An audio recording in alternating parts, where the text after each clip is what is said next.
नमस्कार।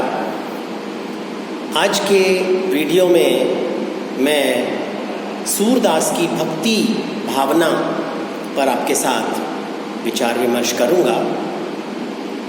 भक्ति शब्द की व्युत्पत्ति भज धातु में 3 प्रत्यय लगाने से हुई है और इसका अर्थ होता है ईश्वर के प्रति सेवा भाव। शांडिल्य भक्ति सूत्र में भी यही बात दोहराई गई है कि सा परानुरक्तिरीश्वरे, अर्थात ईश्वर में पर अनुरक्ति ही भक्ति है।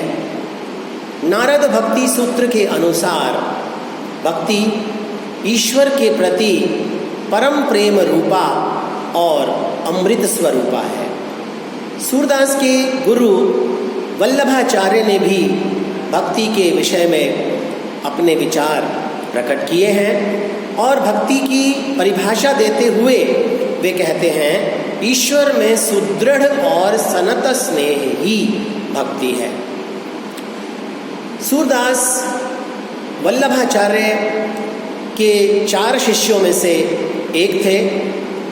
उनके काव्य में वल्लभाचार्य द्वारा प्रतिपादित कृष्ण स्वरूप की प्रतिष्ठा स्वाभाविक रूप से हुई दिखाई पड़ती है। सूरदास की भक्ति में अंतःकरण की प्रेरणा और अंतर की अनुभूति की प्रधानता है। उनके काव्य में अभिव्यक्त भक्ति भावना के 2 चरण हम देख सकते हैं।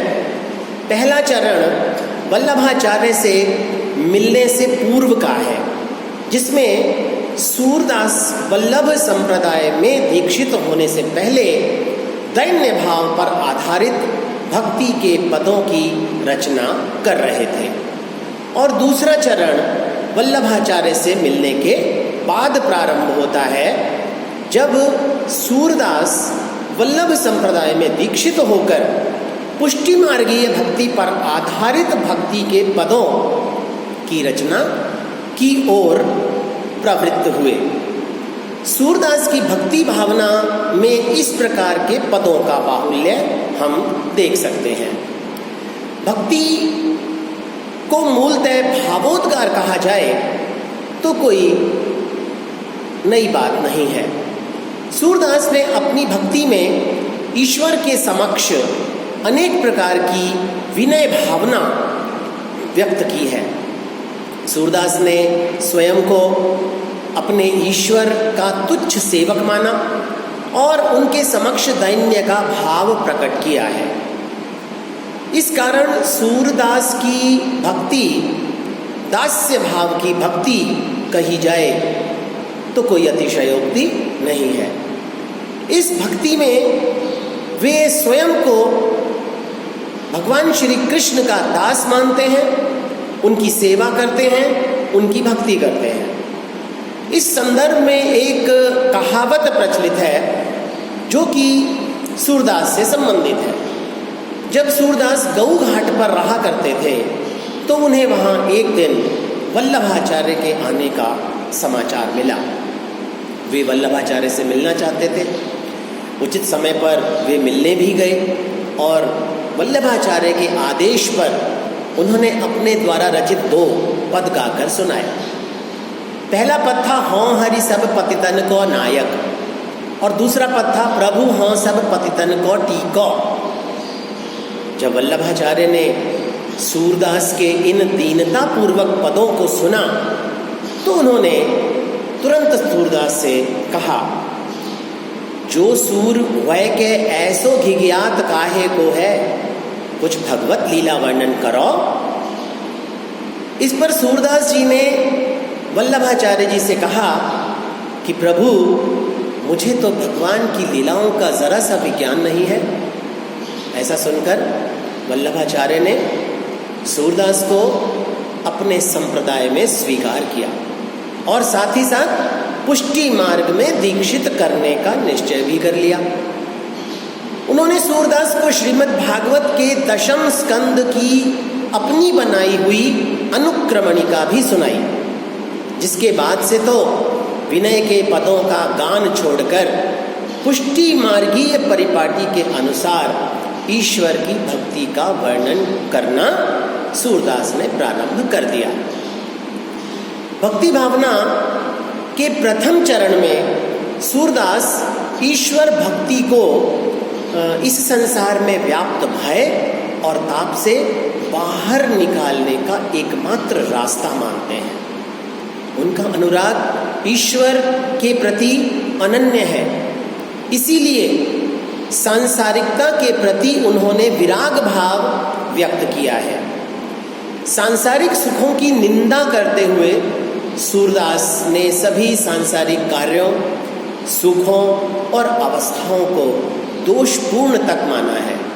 उनका मानना था कि निष्पक्ष नेत्रों से देखने पर ही अपने भीतर की, अपने अंदर की अच्छाइयाँ और बुराइयाँ दिखाई पड़ सकती हैं और खुद के प्रति बरती गई यही ईमानदारी भक्त के हृदय में दैन्य भाव उत्पन्न करती है।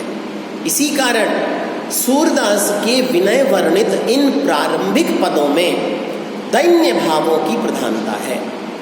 ईश्वर के गुणों का आधिक्य और ईश्वर के समक्ष अपने लघुत्व का भाव उन्होंने सूरसागर के प्रारंभ में बार बार प्रकट किया है। वे कहते हैं कि अगर उन्होंने ईश्वर की भक्ति नहीं की तो उनका इस संसार में जन्म लेना व्यर्थ है। उन्हीं के शब्दों में देखिए, सूरदास भगवंत भजन बिनु धरनी जननी बोझ कतमारी, सूरदास प्रभु तुम्हारे भजन बिनु जैसे सूकर स्वान सियार। सूरदास का भक्त हृदय इतिहास और पुराण के अनेक उद्धरणों के माध्यम से भक्तों पर ईश्वरीय कृपा के महत्व का प्रतिपादन करता है। अहिल्या, गणिका, अजामिल, गज, द्रौपदी, प्रहलाद, इन सारे पौराणिक पात्रों के उदाहरणों के माध्यम से सूरदास बार बार यह प्रतिस्थापित करने की कोशिश करते रहे हैं कि कैसे ईश्वर अपने भक्तों पर कृपा की बरसात करते हैं। सूरदास का भक्त हृदय ऐसा स्मरण कर स्वयं को संतुष्ट भी करता है। जगह जगह वे कहते हुए दिखाई पड़ते हैं, गज गणिका गौतम तिय तारी, सूरदास सठ सरन तुम्हारी।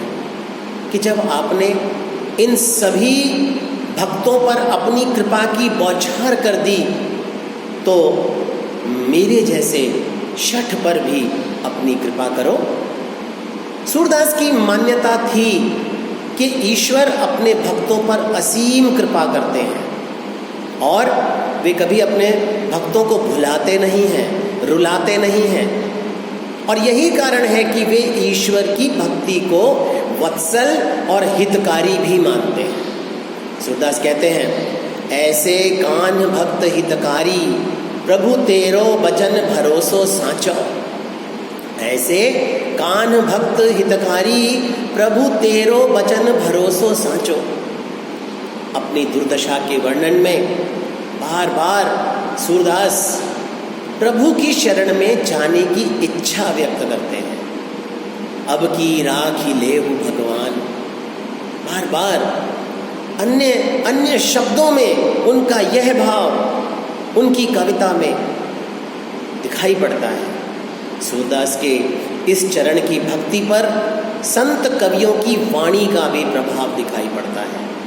इस दौर में माया से संबंधित अनेकानेक पदों की रचना करते हुए सूरदास ने माया की भर्त्सना वैसे ही की है जैसे संत कवियों ने की है। यद्यपि आगे चलकर उन्होंने निर्गुण भक्ति पर गहरा प्रभाव भी किया, लेकिन उनकी भक्ति भावना के निरूपण के इस प्रारंभिक चरण में उन पर संत कवियों का प्रभाव पड़ा। कुल मिलाकर संसार से विराग और ईश्वर से राग, यही सूरदास की आरंभिक दौर की भक्ति का मूल आधार रहा है, जिसे उन्होंने बड़ी तल्लीनता के साथ व्यक्त किया है। धन्यवाद।